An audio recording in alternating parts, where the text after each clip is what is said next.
Hello friends, तो आपका स्वागत है। तो आज हम पढ़ने वाले हैं the universal law of gravitation. ये पहला लॉ था न्यूटन के बारे में। तो आज हम पूरा पढ़ेंगे फर्स्ट न्यूटन के लॉ के बारे में।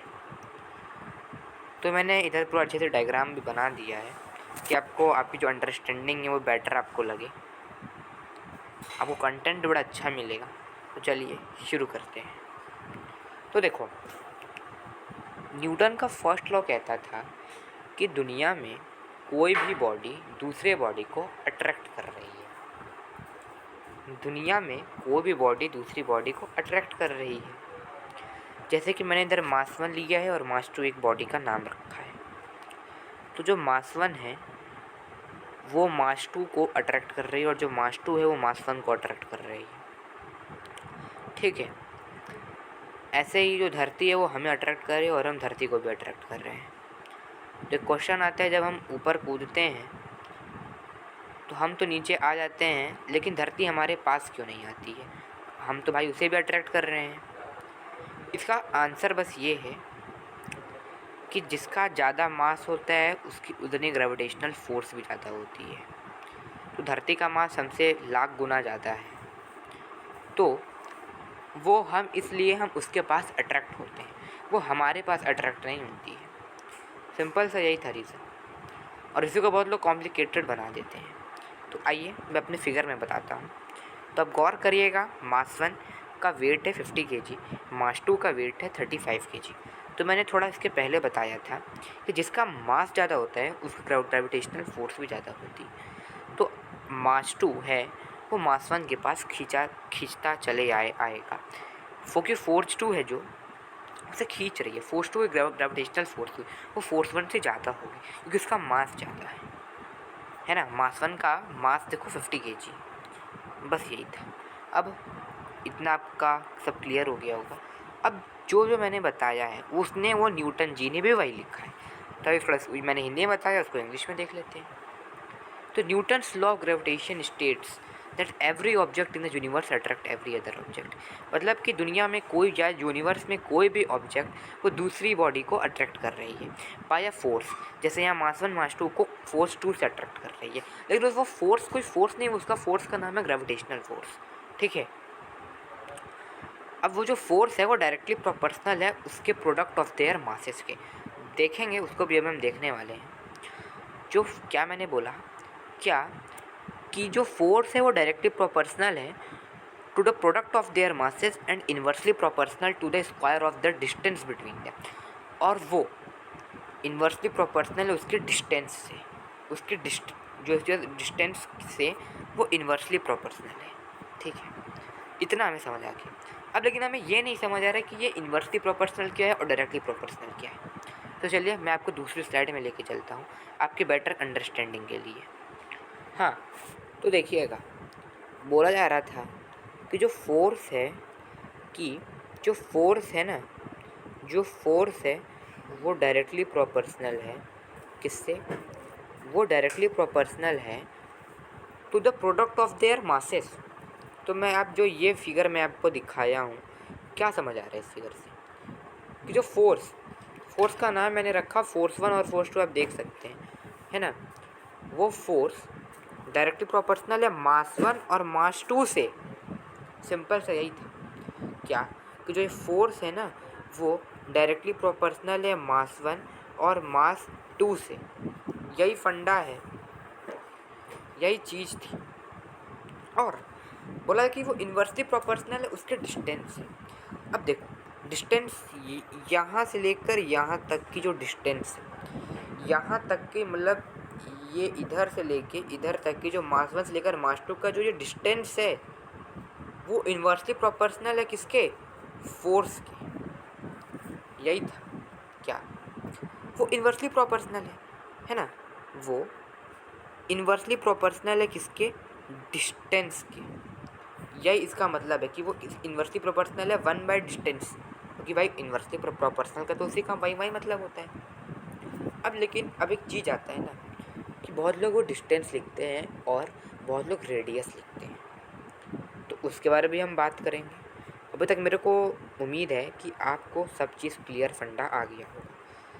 बस वही बात है कि हर एक बॉडी दूसरी बॉडी को अट्रैक्ट करती है बाय अ फोर्स, और जो फोर्स है उसको ग्रेविटेशनल फोर्स का दर्जा दिया गया है, और वो डायरेक्टली प्रोपोर्शनल है टू देयर टू मासेस, वो इन्वर्सली प्रोपोर्शनल है to the product of their अरे sorry and it is inversely proportional to the square of the distance between them.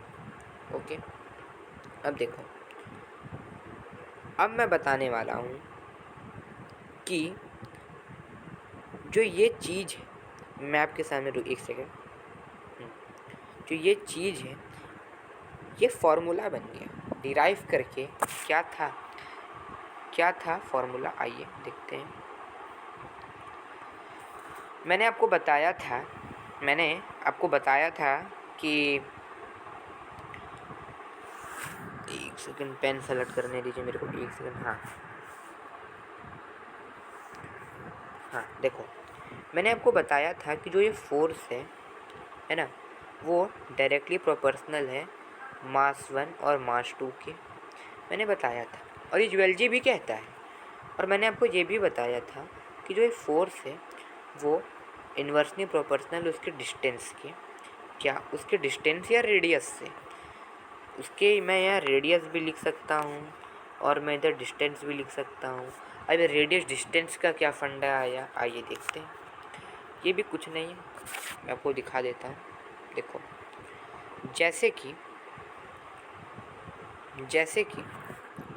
माना आपने एक अर्थ को मानते हैं हम लोग, ठीक है, एक अर्थ को मानते हैं।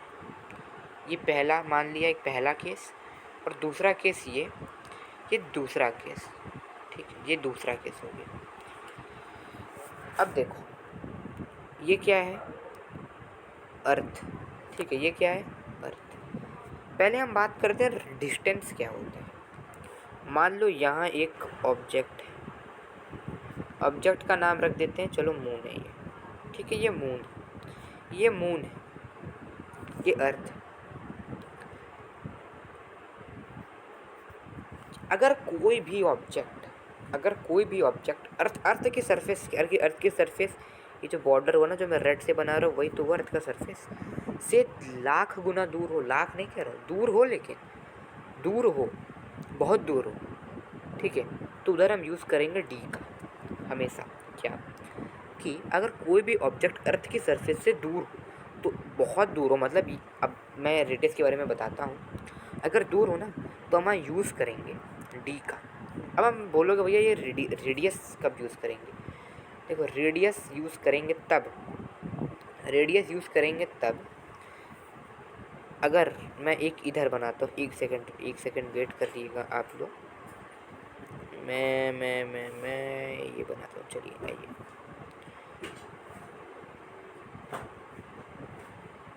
हाँ चलो, मैंने इसको लिया। अब जो ये आप देख सकते हैं इधर कि जो ये सरफेस है, ये वाला मैं कह रहा हूँ, तो ये चीज़ है, ये सटा हुआ है अर्थ से, है ना।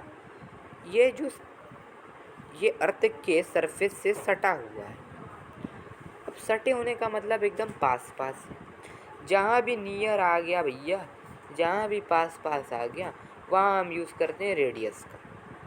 दूर में, बहुत दूर हो, अगर दूर हुआ तो वहाँ हम डी का, अगर नियर हुआ तो वहाँ हम रेडियस का। सिंपल सा यही था। हालांकि आप लोग समझ गए होंगे, ठीक है, समझ गए आप लोग। आइए, अब हमारा क्या टॉपिक चल रहा था, हमने डिराइव कैसे किया ना। अब देखो, डिराइव करने का मैं अब आर लेके चलूँगा। अब मैं डिस्टेंस भी ले सकता हूँ, लेकिन अब मैं आर लेके चलूँगा। वो क्या होता है ना, वो इन्वर्सली बराबर होता है डिस्टेंस रेडियस के स्क्वायर से, ठीक है। आइए थोड़ा डिराइव करते हैं, आइए। डिराइव करते वक्त हमें पता चला भैया, दोनों को कंबाइन किया मैंने तो ये बना,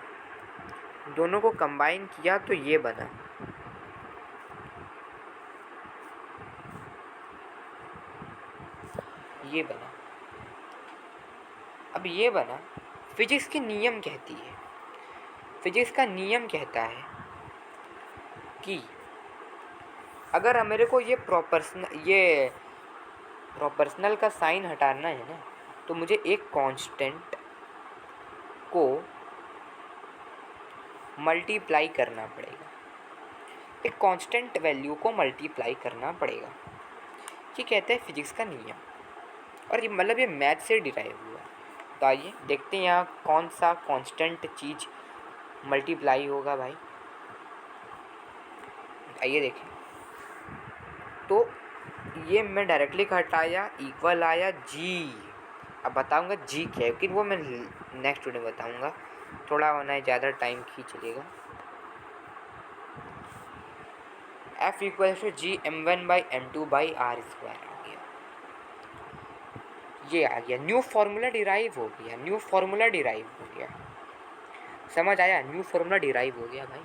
क्वेश्चन इसी से बैठते हैं अच्छा खासा। तो बस आज हमने ज़्यादा नहीं पढ़ा, ये जितना पढ़ा काम का पढ़ा। अब देखो, आप देख सकते हैं ये फार्मूला डिराइव हो गया जी, क्योंकि इसमें कांस्टेंट मल्टीप्लाई हो गया है। ठीक है, तो आज के लिए वीडियो के लिए धन्यवाद। मेरा चैनल सब्सक्राइब लाइक करिए।